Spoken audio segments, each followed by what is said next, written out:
The 6th generation Audi A6 is here. It's called the C9 and it is a heavily anticipated car by so many customers, executives, enthusiasts and fans. Simply because of the big popularity of the previous generations of Audi's E-segment vehicle. It has some big shoes to fill. This generation though has quite many areas that are very different than its predecessors, which may shock many. The question is it for the better? To truly understand this car, I will dive into all the details of the C9 A6, both the Sedan and Avant, S-Line and the non-S-Line, quattro and front-wheel drive, petrol and diesel, and give it some proper thoughts. So, let us do this. Welcome to Auditography. I have been a photo and videographer for the brand for over 20 years. I am a collector of some very unique four-ringed icons myself, and I have also made a viral movie, Speak Up for Audi. That led me to even meet the CEO, and many people high up in the company are my friends. The four rings is my lifestyle. Join me here in this new emotional video.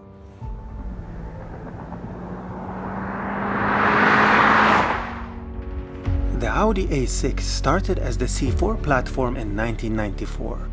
It was a successor to the widely popular Audi 100, which has 3 generations from 1968 to 1997. The A6 has throughout its 5 generations built up a reputation of being a robust and well-built car. It had simple yet beautiful design, and most of all, the attention to the smallest details was always there. It dug itself deep into many people's hearts. After the C4 came the so popular C5 with a production stretching from 1997 to 2004. That really put Audi on the map. The C6 was the first Audi with a single frame grille, and it didn't disappoint in years 2005 to 2011. But if you ask any Audi customer, owner or even collector, the greatest A6 of all time was the C7. It was produced between 2012 and 2017 and had the best design, quality of interior, engines, and just an overall feel of a properly built car. The successor C8 was also good, but to many people it wasn't as good as the C7. And now in 2026, here we are with a brand new C9 generation Audi A6.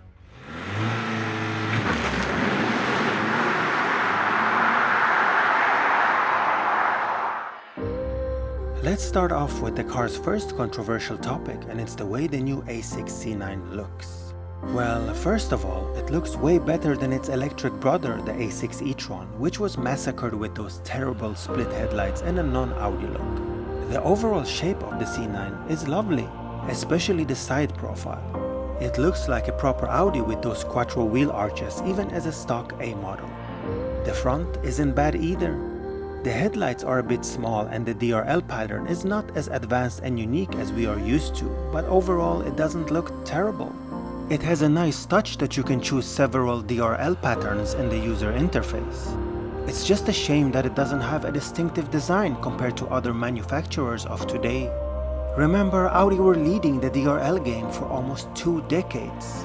I have said it so many times before in my previous videos about the new generations of Audis that lacked the attention to details that they were so great at before.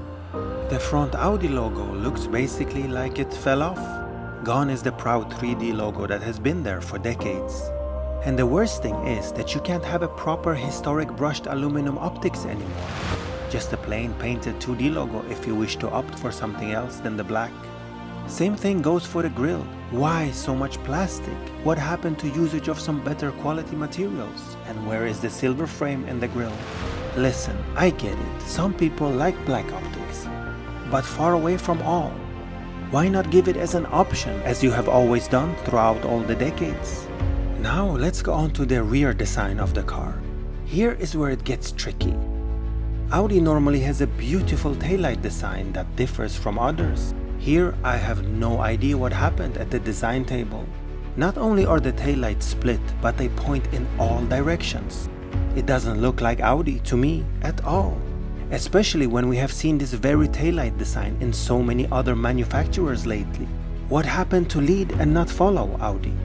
All the previous generations have had some iconic designs and they didn't mimic anybody else. These taillights here will remain a huge problem and something very hard to get used to. And the crazy thing is that the new Q3 has identical taillight design, and so will the brand new Q7 and Q9. Let's hope for a quick facelift redesign very soon. I am very happy to see proper exhaust pipes on all versions of the A6. The TDI gets the traditional 2 on one side, and all other petrol models gets one big on each side. This is something the beautiful C8 A6 never got. Also, a few words about the wheel design. To me, Audi never fail on that. So many different designs that don't disappoint. Especially these ones here that look a lot like the second generation R8 wheels. Kudos to that. Overall, I think the new A6 C9 is one of the best looking Audis of this new generation. It's not bad, but could have looked so much better.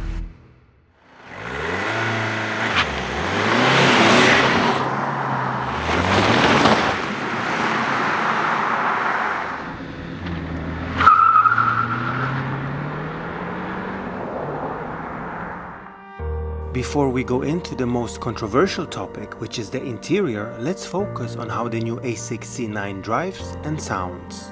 Now, let me tell you straight out of the box, this is the best handling A6 ever, and it's not even close. What they have done with the suspension, road holding and the dynamic driving, I can only take my hat off. I wish the suspension department were the ones responsible for the whole car, cause it's simply magnificent. It drives so well. You want comfort? You got it. You want stiffer and sporty driving? You got it. But it's when the road turns that it really shows its potential. And I'm not only talking about the top of the line A6 with the V6 hybrid and 367 horses that has got 4-wheel steering to impress you even more. I am talking about a normal front-wheel drive TFSI like you see here, or even the TDI Quattro version like you see here. They all impress on what they are. It's one of the most comfortable cars I've ever driven. It's that good. I just wish it sounded better.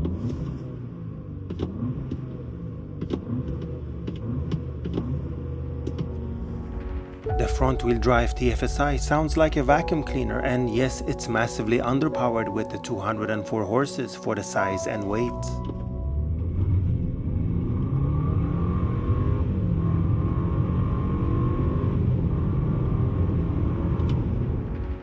But the sound is also not so good in the Quattro versions and even the most powerful V6 hybrid.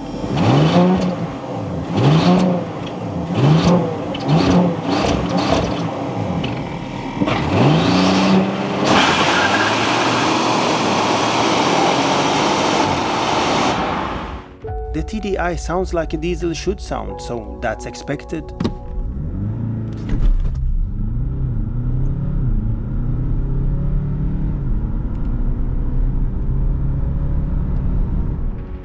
I just wish they added some more drama to the sound, which creates lots of feedback from the car straight into your veins and soul. Let's hope that they will do their work properly on the upcoming S6 and especially the RS6. But when I heard the new RS5 B10 that was just released and how underwhelming it sounds, especially with its soft limiter, I myself won't expect too much from Audi regarding the sound of their cars. They seem to have lost the plot in that department, which is a shame. They always brought us amazing soundtracks from all of their engines.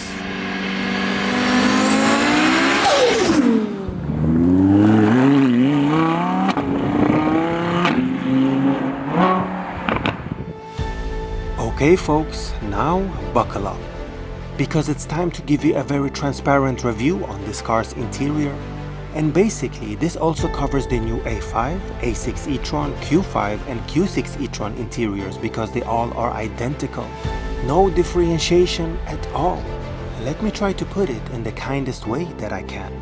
This is not acceptable for an Audi. I've been driving Audis for 30 years and I've never felt so lost and disappointed inside a car as with these latest interiors. Normally, the interior is where Audi was always the most praised. For their attention to details, for their easy and beautiful ergonomics, and for their material quality. Here, there is no soul, steering wheel design which is worse than a hot hatch from the 80s, no attention to details, a billion screens everywhere, cheap materials, reflective piano black, terribly confusing virtual cockpit and user interface, and last but not least, there is no Audi DNA in here.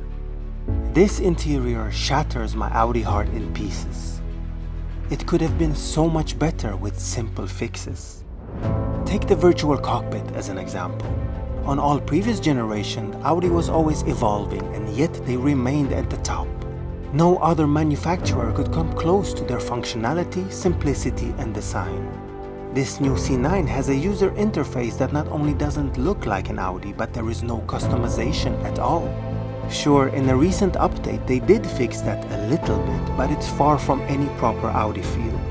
As a most simple example, you can't have a normal proper 2 gauges with tachometer and speedometer side by side. You just can't. The constant 3D car in the middle screen on this version before the update is one of the most annoying things, and it can't be removed. Sure, if you want this so badly, Audi, have it as an option, so the owner can customize his virtual cockpit as he wishes. But please don't remove the most simple, important and obvious things. The lack of physical buttons for the AC controls is something that can't be unseen. There is so much space for physical buttons on the dash. The constant looking at the screen for the most simple things is causing a loss of focus on the actual driving. It's not rocket science, really. The previous A6 generations, especially the C7, had so easy to use controls everywhere. And even the predecessor C8 generation, even though it was on a screen, was so easy to operate because it was next to your hand on the gear shifter. Now, not only is the gear shifter just a nibbler, but you have to reach for a screen to change the airflow, for example. And no, I don't want voice commands for that. It's a gimmick you can have as an option as well. But don't force it on people. And the amount of reflections here is extremely disturbing. The screen isn't even protected with a shade like it has been for generations. I would love to know why, because it is just ridiculous. All I am pointing out here is making me think that they removed all the things that made them great. Just for the sake of change. Go back to your roots, Audi, and simplify.